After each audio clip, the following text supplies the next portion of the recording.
In May 1999, Captain Saurabh Kalia was one of the first to report Pakistan's incursion in Kargil. Captain Saurabh Kalia is today among the primary reasons why India was able to protect its sovereignty. He was the reason why strategic locations were not given away to the Pakistani cowards who tortured him in a manner that cannot effectively be described in words. But I would not like to avoid the facts either. Captain Kalia and his men were tortured by the Pakistanis. Their bodies were burnt with cigarettes, their eardrums were pierced with hot rods, their eyes punctured before removing them, their teeth and bones broken, their skull fractured, nose chopped off, and all other kind of indescribable inhumanities were done to this brave soldier and his men. Captain Saurabh Kalia was the ultimate fighter for India who never gave up. But he has been let down by successive governments, and his family has been let down by successive governments through the last 13 years. And today his father, Dr. K Kalia, who joins me from Kalampur, has decided to go to the Supreme Court of India seeking justice. The moment this news report about Dr. K Kalia going to the Supreme Court of India came out, across the nation there was a huge outcry.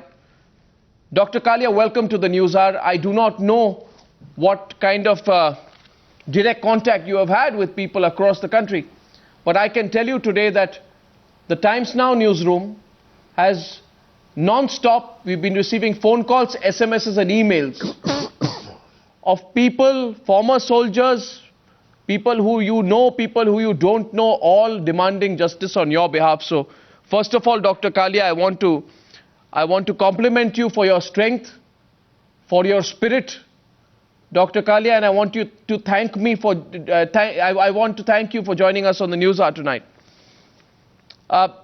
May I first begin by asking you, Dr. Kalia, what has made you wait for 13 years? Have you not tried enough, Dr. Kalia, to speak directly to the government to try and take up the case with the Pakistanis?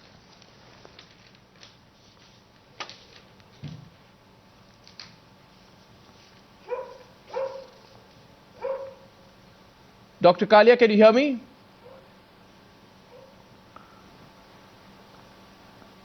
I'll try and get the audio line back with Dr. Kalia in a minute. Dr. Kalia, can you hear me, sir?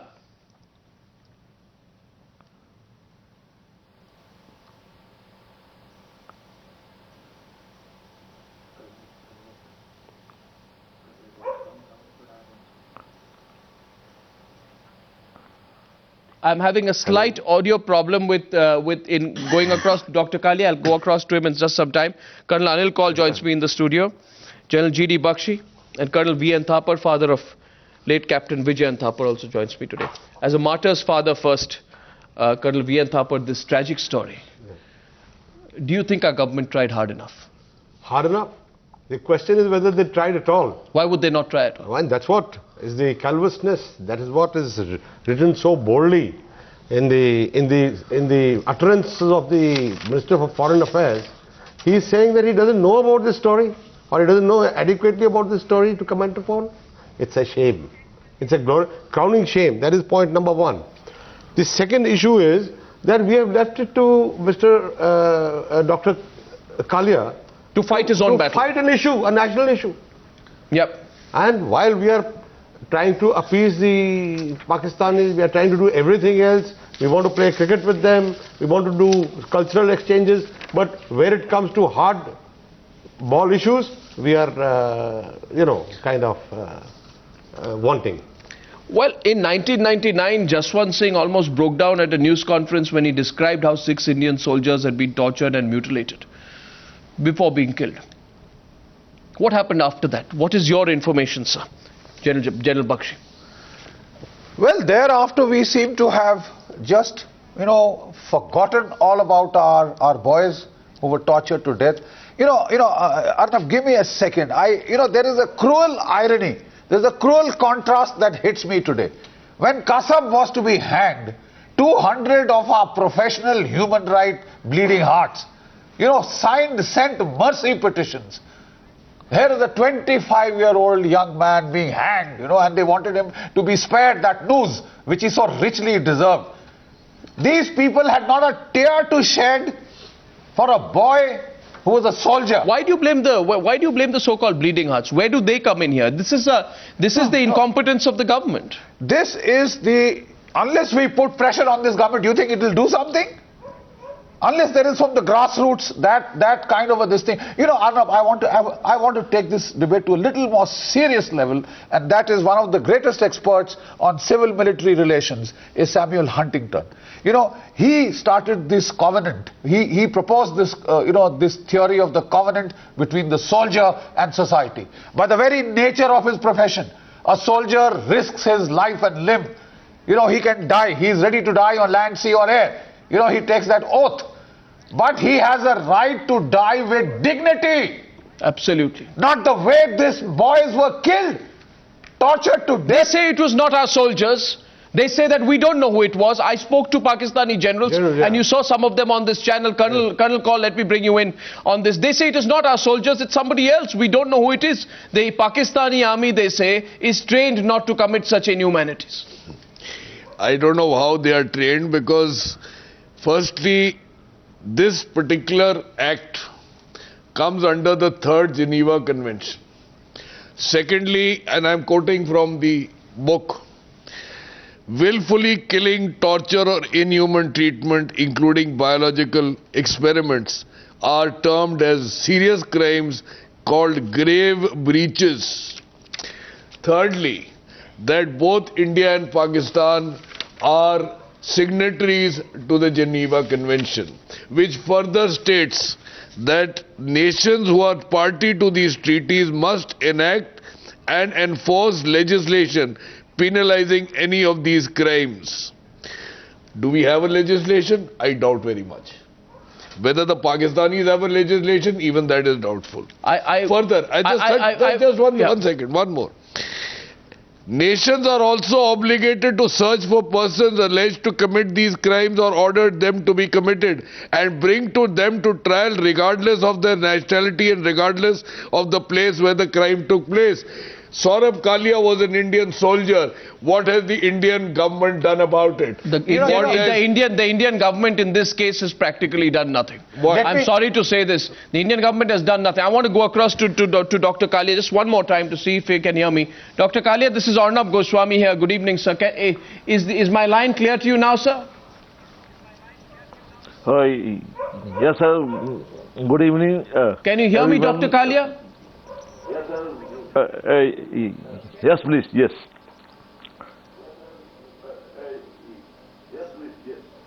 Dr. Kalia, you said in an interview, I think in 2010, you said, "I'm ashamed of being an Indian. This country has spineless leaders." What made you say that? Absolutely. Everything is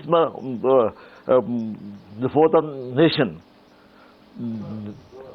It is not a crime against Indian soldiers. It's a crime against humanity.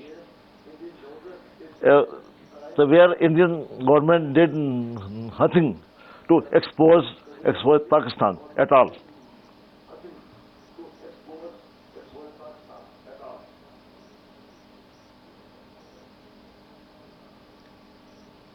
So why do you say that? It's obvious. It's an experience, but yeah, the faced in all these years.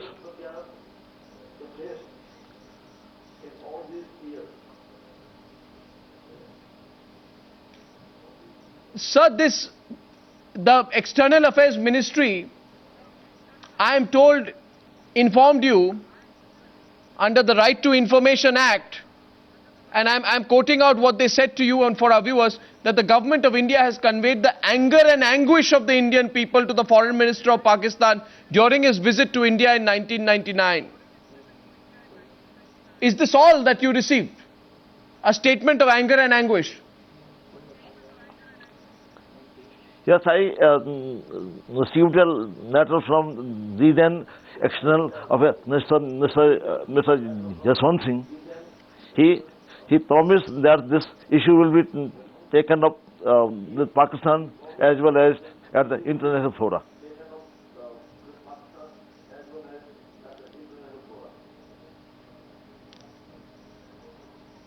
Dr. Kalia, why is it, I want you to say it tonight, why is it so important for you that there is a formal apology from Pakistan for what your son was subjected to?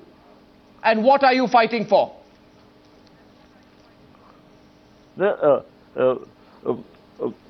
Firstly, this is not a question of Captain Saurabh Kalia and his 5 soldiers. That it is the honor of our Indian Army, and Pakistan has humiliated us in a shameless manner by treating our person in a uniform like this.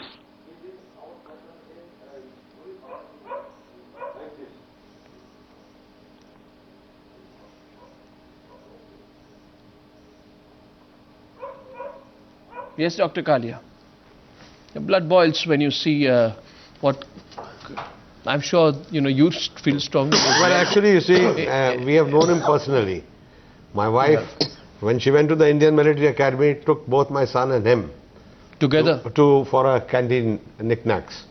And thereafter, in my son's diary note somewhere, he was so kind of angered by what happened to Kalia that, he wanted to kind of avenge it. He mentions it in his Yes, diary. he mentions it somewhere. But you see, the point is that within us, within the uniformed community, we feel in a certain way. But that feeling has to be forwarded to somebody else, where it really matters. Why can't the government of India pick this case up with the International Court of Justice? I'd like to get, I'd just like to go across to General Malik, who joins us. General Malik was chief during Kargil. General Malik, isn't it completely ridiculous that our own government chooses to be indifferent to the struggle of Captain Kalia's parents? 13 years they have been going from pillar to post. Would any other country allow such an inhumanity on its soldier to go unpunished by those who perpetrated it?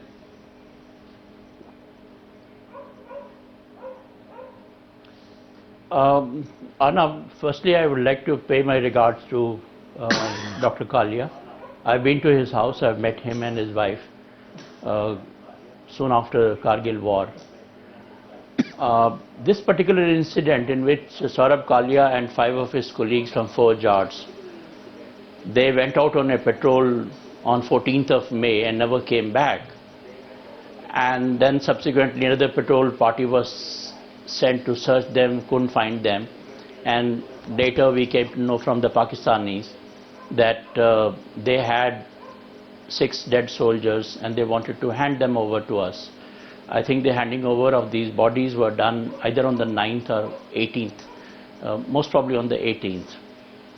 And that is the time when we realized that all these people, they had been tortured and they had died in custody.